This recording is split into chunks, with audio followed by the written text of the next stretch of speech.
Assalamualaikum warahmatullahi wabarakatuh. Perkenalkan, nama saya Wanda Noviani dari kelas TI 18A dengan NIM 18416226201338. Saya akan menjelaskan tentang analisis dan simulasi COVID-19 di Provinsi Jawa Tengah. Pertama-tama saya akan menjelaskan tentang pendahuluan. Coronavirus 2019 atau bisa disebut dengan COVID-19 pertama kali diketahui pada akhir tahun 2019 di Wuhan, Cina. Virus ini menyerang sistem pernapasan dengan gejala seperti pneumonia. Virus ini yang tergolong virus baru sehingga belum memiliki penawar dan sudah menyebar ke seluruh penjuru dunia hingga tak terkendali. Ada lebih dari 200 negara yang melaporkan adanya kasus COVID-19 ini, termasuk Indonesia. Dalam kondisi saat ini, virus corona yang telah ditetapkan oleh WHO sebagai pandemi per 12 April 2020 terdapat setidaknya 1.775.210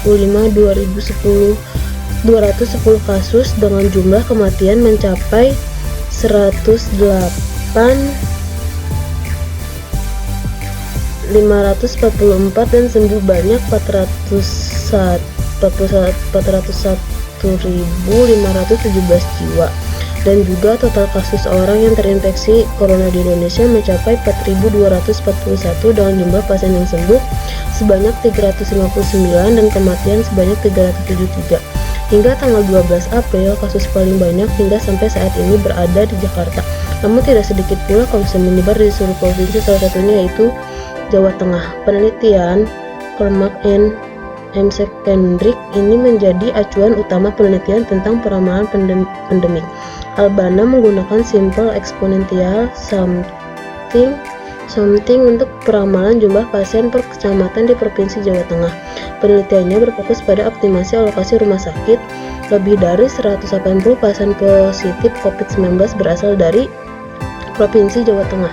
Hal ini menjadikan Provinsi Jawa Tengah menjadi daerah yang paling lumayan banyak terinfeksi virus corona yang menjadi pusat berkumpulnya warga dari daerah lain. Berdasarkan web resmi pemerintah Jawa Tengah, peta penyebaran virus corona di Jawa Tengah mulai memiliki total ODP 42.775 orang dan total PDP-nya itu 6.807 orang. Berikutnya saya akan menjelaskan tentang analisa masalah.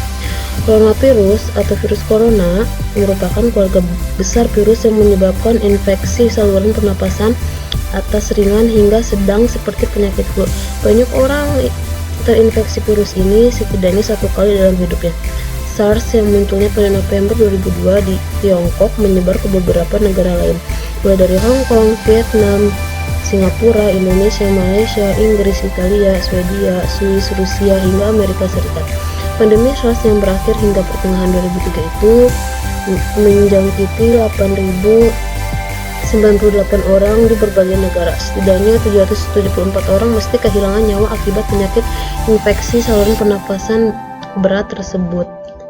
Hal tersebut menjadi lebih mudah untuk virus menempel pada objek apapun termasuk pada manusia. Infeksi coronavirus disebabkan oleh virus corona itu sendiri. Kebanyakan virus corona menyebar seperti virus lain pada umumnya seperti percikan air liur, menyentuh tangan atau wajah orang yang terinfeksi, menyentuh mata, hidung, atau mulut setelah memegang barang yang terkena percikan air liur pengidap virus corona. Awal penyebaran COVID-19 awalnya terjadi penyebabnya itu di kota Wuhan, Tiongkok, dan dicurigai dari sejenis kelelawar. Selain terdapat perpindahan dari binatang ke manusia, dapat juga ditularkan dari manusia ke manusia. Di negara Indonesia sendiri sudah ada beberapa orang yang dicurigai, tetapi beberapa menunjukkan hasil negatif dan yang lainnya masih dalam tahap pemeriksaan. Pasti gejala dari virus yang baru ini, virus corona dapat menginfeksi saluran pernapasan atas. Gejala seperti ini seperti batuk pilek dengan demam ringan dengan sembuh dalam beberapa hari, tetapi dengan orang yang daya tubuhnya lemah, virus corona dapat menginfeksi saluran bawah seperti demam tinggi dan sesak napas, sehingga sekarang vaksin dalam penyakit ini belum ditemukan. Selain itu, tidak ada pengobatan khusus untuk membunuh atau menyembuhkan virus ini. Infeksi akan hilang dengan sendirinya. Kemudian di sini saya akan menjelaskan tentang prediksi penyebaran COVID-19 di Provinsi Jawa Tengah dengan menggunakan grafik eksponensial. Di sini saya melakukan penelitian prediksi pasien positif aktif COVID-19 selama 1 bulan ke depan dengan melakukan 2 skenario menggunakan metode grafik eksponensial. Skenario 1 yaitu adalah tanggal 12 Juni sampai 11 Juli 2020 dengan keadaan pasien aktif positif COVID-19 semakin meningkat. Skenario 2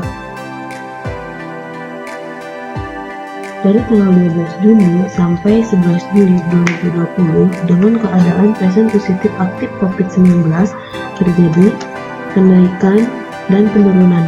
Prediksi kenaikan pasien positif aktif pada tanggal 12 Juni, 15 Juni, 19 Juni, 21 Juni, 22 Juni, 25 Juni, 29 Juni, tanggal 2 Juli, tanggal 4 Juli, tanggal 6 Juli, tanggal 7 Juli, dan 10 Juli.